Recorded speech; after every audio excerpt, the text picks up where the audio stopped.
I am the Tofu Golem. Please enjoy the video. You start by preparing the device.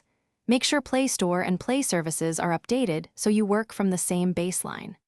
Once done, clear cache and app data for both apps to remove corrupted state. This often stops persistent ad overlays. Then open Google Settings, find ads, and note whether advertising ID tracking or ad personalization is enabled. You need those facts to decide whether to reset the ID or opt out. This is the first concrete move toward fixing Play Store ads. You now isolate the cause. Reboot into safe mode to see if ads disappear. If they do, a third-party app is injecting them. Next, review recently installed or updated apps and uninstall any that show ad-like behavior or request overlay permissions.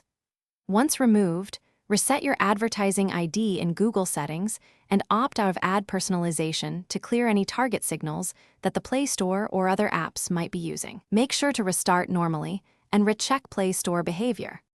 You finish by restoring the Play Store to a clean state, uninstall Play Store updates, then let it update anew so you eliminate corrupted builds.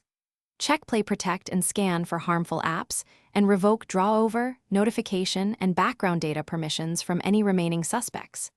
If ads still appear, boot to safe mode again to confirm. If confirmed persistent with no apps, consider a factory reset as a last resort. Troubleshooting tip: always test after each step so you know which action actually fixed the problem. Thanks for watching. Consider subscribing if we helped you today.